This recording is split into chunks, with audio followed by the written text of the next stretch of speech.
फितरत में है कि ये इस तरह से बलात्कारियों का साथ देते हैं, उनको बचाने का प्रयास करते हैं, जबकि होना ये चाहिए कि जाति और राजनीति को छोड़कर बच्ची के साथ न्याय की बात करनी चाहिए।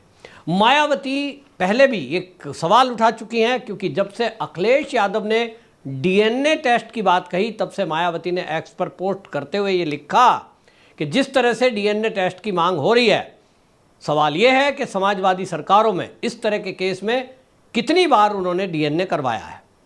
आप ये ताज्जुब देखिए कि मायावती वो आवाज़ उठा रही हैं, लेकिन दलितों के अपने आप को मसीहा बनने वाले, युवाओं के आइकॉन बनने वाले चंद्रशेखर, उनके बारे में क्या एक शब्द नहीं बोला। क्यों नहीं बोला?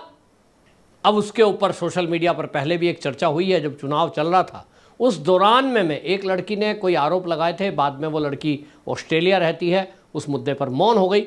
शायद उसको लगा होगा कि भाई इतना बड़ा आदमी हो गया है, अब पैसे आ गए हैं और अब तो सांसद हो गए, तो बोलने का क्या फ़ायदा, अपना ही अपमान होगा। और ऑस्ट्रेलिया में बैठी हुई यहाँ कुछ कर नहीं सकती थी शायद किस मुद्दे पर, लेकिन अब उसकी भी चर्चा हो रही है कि क्या इसीलिए चंद्रशेखर रावण मौन है इस रेप की घटना पर। लड़की दलित है, लड़की नाबालिग है, दो कारण हैं। एक तो जो आरोपी है वो कोई मोइन खान है, कोई राजू खान है, क्या इसीलिए चुप है, या फिर मामला कुछ और है कि रेप की घटनाओं पर इसको कोई फर्क नहीं पड़ता, केवल वहां जाना है जहां कहीं अपर कास्ट हो और लड़की दलित वर्ग से हो। इस तरह की पॉलिटिक्स पर मायावती का कड़ा प्रहार हुआ है और उन्होंने कहा कि इस मामलों में राजनीति और जाति दोनों को ना देखते हुए कोई भी लड़की हो उसके साथ अगर अत्याचार हुआ है तो दोषियों को कड़ी सजा मिलनी चाहिए, और योगी आदित्यनाथ की जो भी कार्रवाई है मैं उसका समर्थन करती हूँ। इस पर आपको बताएं कि जो ये डीएनए वाली बात आई है, असल में आपको भी लग रहा होगा कि आखिरकार अचानक से डीएनए की बात कहाँ से आ गई। सेम शब्द ये जो मोइन खान है, जो राजू खान है, इसके परिवार के लड़कियाँ कह रही हैं। मैं देख रहा था एक आज तक चैनल पर इंटरव्यू हो रहा था, और वो जो है इसमें जो आरोपी बताया गया है मोहित खान, वो जो है उसके परिवार वाले, उनका इंटरव्यू आज तक वाला कर रहा है, और मोहित खान की वो लड़की है और वो कह रही है कि हमारे अब्बा तो बहुत एजिड हैं, यह आरोप गलत लगाया गया है, और वो कह रही हैं कि डीएनए टेस्ट होना चाहिए।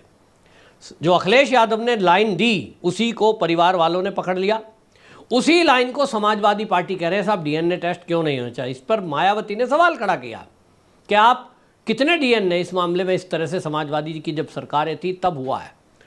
आप सोच रहे होंगे डीएनए की बात कहाँ से आ गई। कोई लोग तो कह रहे हैं ठीक ही तो है, लेकिन मैं आपको बताता हूँ, सुप्रीम कोर्ट के जाने माने वकील वो ये कह रहे हैं कि जब लड़की नाबालिग हो, उस लड़की नाबालिग के केस में यदि कोई भी व्यक्ति उसके साथ उसकी सहमति के बाद भी अगर शारीरिक संबंध बनाता है तो वो भी आरोपी है।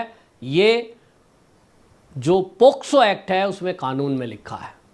वो मानते हैं कि जब लड़की नाबालिग है उसको तो ज्ञान नहीं है, लेकिन मैं देख रहा हूं कि ये जो आरोपी है, ये इस आरोपी के फैमिली में महिलाएं मोहित खान की वो ये कह रही हैं कि जो हमारे पापा तो निर्दोष थे, मोहित खान तो, वो जो राजू खान है ना उससे अफेयर चल रहा था उस लड़की का। सोचिए 12 साल की लड़की, उसको क्या समझ है, वो अफेयर करेगी। और इसीलिए बड़ी चालाकी के साथ डीएनए का मुद्दा उठाया गया, क्योंकि डीएनए का मतलब है वो ये सिद्ध करना चाहते हैं कि वो गर्भ में जो बच्चा है वो किसका है। तो किसी एक का होगा। रेप करने वाले अगर 10 भी होंगे जिन्होंने गैंग रेप की, उसने घटना में 20 तो नाम लिखवाए नहीं है, उसने 2 नाम लिखवाए हैं। और अगर वो 20 भी होते तो बच्चा तो किसी एक का ही होगा, तो क्या बाकियों को माफ़ कर दिया जाए। लेकिन जिस तरह से समाजवादी पार्टी इन रेपिस्टों के बचाव में उतरी है, आप देखिए कि शिवपाल यादव, जिसको बड़ी उम्मीद की जा रही थी कि कम से कम वो तो कोई न्याय की बात करेंगे, वो भी एक्स पर पोस्ट लिखते हैं और वो कहते हैं नार्को टेस्ट होना चाहिए। और किसका? वो कहते हैं केशव प्रसाद मौर्य का, क्योंकि केशव प्रसाद मौर्य ने एक्स पर पोस्ट लिख दिया कि जब कहीं भी बलात्कारी की बात आती है और उस बलात्कारी को बचाने के लिए ये पूरे समाजवादी पार्टी मैदान में उतर जाते हैं। लेकिन केशव प्रसाद मौर्य ने लिखा कि अगर बलात्कारी मुसलमान हो तो पूरा सैफई परिवार उसे बचाने के लिए खूंटा गाड़ देता है। इसको टैग करते हुए शिवपाल यादव कह रहे हैं कि भाई इसका भी नार्को टेस्ट कराओ। मतलब हद हो गई कि जो आरोप लगा रही है बच्ची 12 साल की, ये कह रहे हैं उसका नार्को टेस्ट कराया जाए। है कहीं कानून में कि एक 12 साल की बच्ची जिसके साथ सामूहिक रेप हुआ हो, जिसको अभी समझ नहीं है और वो गर्भवती है, तो ये कहते हैं नार्को टेस्ट कराओ, वो असलियत बताएगी, क्योंकि इसमें भारतीय जनता पार्टी वाले जबरदस्ती राजनीति कर रहे हैं। और वो नार्को टेस्ट किसका करवा रहे हैं? जो उत्तर प्रदेश के डिप्टी सीएम हैं। तो भाई शिवपाल यादव जी, फिर तो अगर समाजवादी पार्टी से ये आपका कार्यकर्ता जुड़ा हुआ है और वो इस समय जेल में है, क्यों ना आपका नार्को टेस्ट कराया जाए? क्योंकि ऐसा भी हो सकता है कि आपके भी संबंध हो इसमें, केस में। क्या केस में संबंध है इसका कैसे पता लगेगा? लेकिन आप ताज्जुब देखिए, समाजवादी पार्टी का चाहे शिवपाल यादव हो, चाहे अखिलेश यादव हो, चाहे कोई और नेता हो, किसी ने भी ये नहीं कहा, जबकि होना ये चाहिए। पहला शब्द क्या होना चाहिए? जो भी आरोपी है उसके खिलाफ पुलिस कड़ी कार्रवाई करे, जांच निष्पक्ष करे। ये सब समझ में आता है।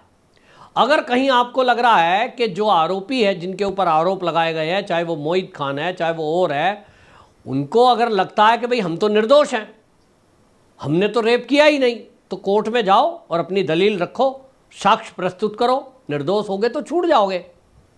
ताज्जुब की बात यह है कि यही सारे समाजवादी पार्टी के नेता, इनके साथ कांग्रेस, इनके साथ आम आदमी पार्टी, भारतीय जनता पार्टी के सांसद ब्रजभूषण शरण सिंह, कुश्ती संघ के जो अध्यक्ष थे, उनके ऊपर महिला खिलाड़ियों ने जब आरोप लगाए थे, वो आरोप छेड़छाड़ के थे, लेकिन उसको क्या कह दिया गया? बलात्कारी।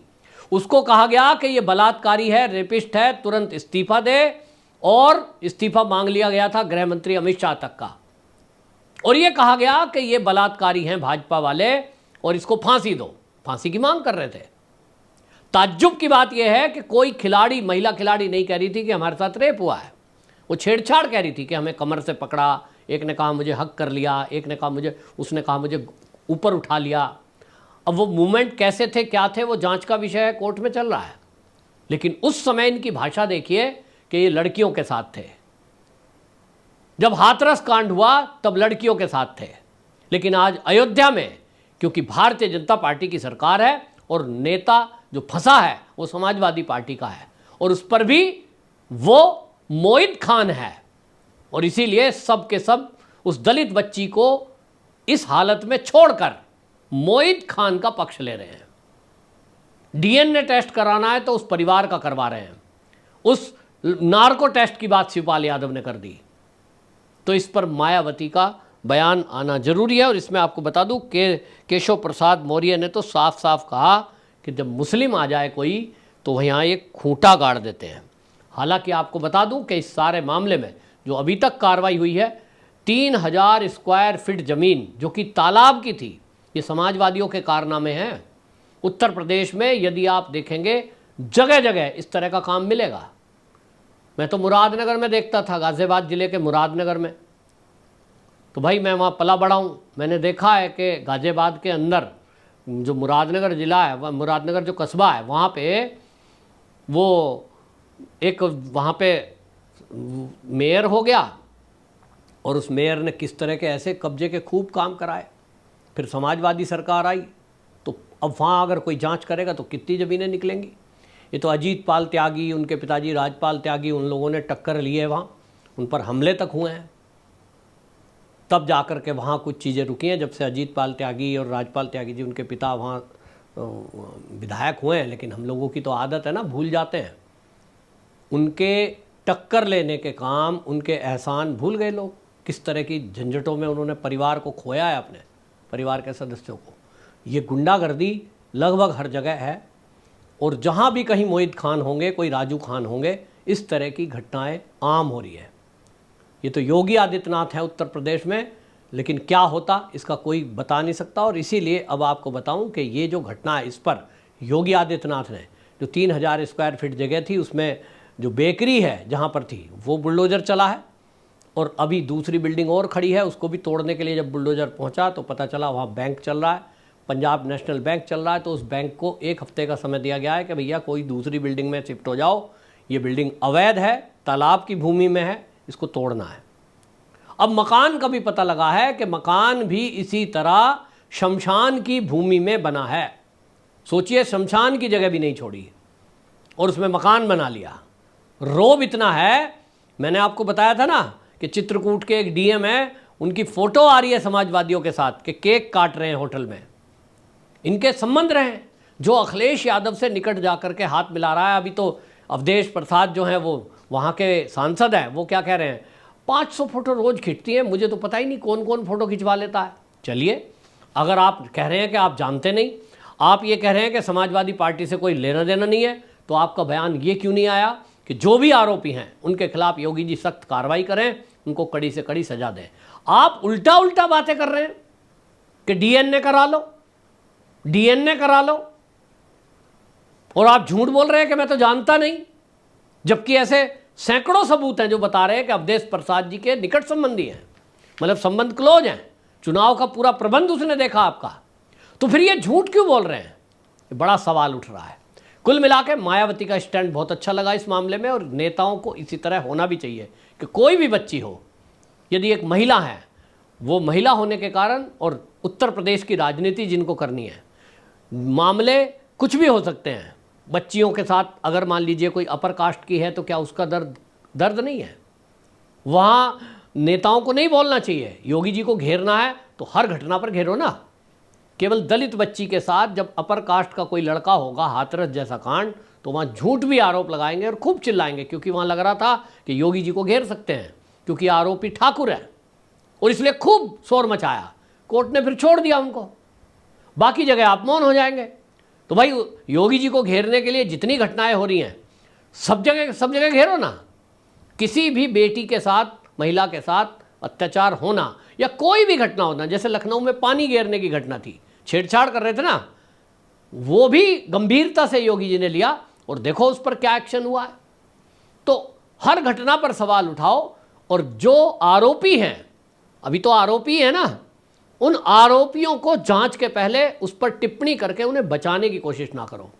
और जिस तरह की बेहुदा हरकतें मीडिया कर रहा है कि जो जेल के अंदर बंद हैं, 2 रेप के केस में, नाबालिग बच्ची के साथ सामूहिक रेप करने में, उनके परिवार वालों का जो इंटरव्यू दिखा रहे हैं, बताओ कौन परिवार वाला ऐसा है? हिंदुओं से तो ये उम्मीद है भी मुझे कि वो कोई हिंदू होंगे तो कह भी देते हैं कि अगर हमारे बच्चे ने गलती करी है तो आप इसको फांसी दो, लेकिन मैंने बाकी पक्षों से ये नहीं सुना है। और उनका इंटरव्यू दिखा रहे हैं, लड़कियों को, महिलाओं को रोते हुए, बिलखते हुए। क्या दिखाना चाहते हो?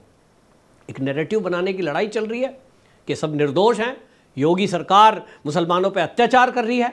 उसी नैरेटिव को बनाने की कोशिश की जा रही है, और ये बहुत बड़ा षड्यंत्र योगी जी के विरुद्ध हमेशा से होता रहा है। लेकिन मैंने ठाना है, आप भी ये ठानो कि योगी जी के हम साथ खड़े हैं, और योगी जी के साथ इसलिए खड़े हैं क्योंकि योगी जी सच्चाई पर खड़े हैं, और वो अपराधियों के प्रति जीरो टॉलरेंस नीति पर चल रहे हैं। सभी बहन बेटियों की इज्जत आज सुरक्षित है उत्तर प्रदेश में योगी आदित्यनाथ जी के शासन में, और इसलिए आपका और मेरा फर्ज बनता है कि कम से कम योगी जी को कोई बदनाम करने की कोशिश कर रहा है तो हम योगी जी का नाम करने के लिए उनके जो अच्छे काम हैं उनको सराहेंगे और जनता तक फैलाएंगे। तो जैसा मैंने बताया, बेकरी टूट चुकी है, दूसरी बिल्डिंग टूटनी है, और अभी घर पर भी बुलडोजर आप देखेंगे अभी कुछ घंटों के अंदर चलने वाला है। तो ये जो कार्रवाई है, ये है तत्काल योगी जी का न्याय, और इसी के मारे अपराधी उत्तर प्रदेश में थर थर कांपते हैं। लेकिन कुछ वर्ग ऐसे हैं जिनके पीछे समाजवादी पार्टी खड़ी है, तो उनको लगता है कि हमारे पीछे अखिलेश यादव खड़े हैं, शिवपाल यादव खड़े हैं, हमें तो बचा ही लेंगे।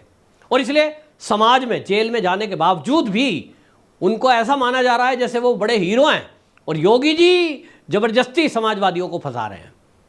हकीकत कोर्ट तय करेगी, लेकिन तब तक किसी का बयान सोच समझकर बयान देना चाहिए, क्योंकि वो बच्ची की जिंदगी और उसकी इज्जत आबरू से जुड़ा है। आपकी क्या राय है? कमेंट बॉक्स में जरूर बताएं। वंदे मातरम।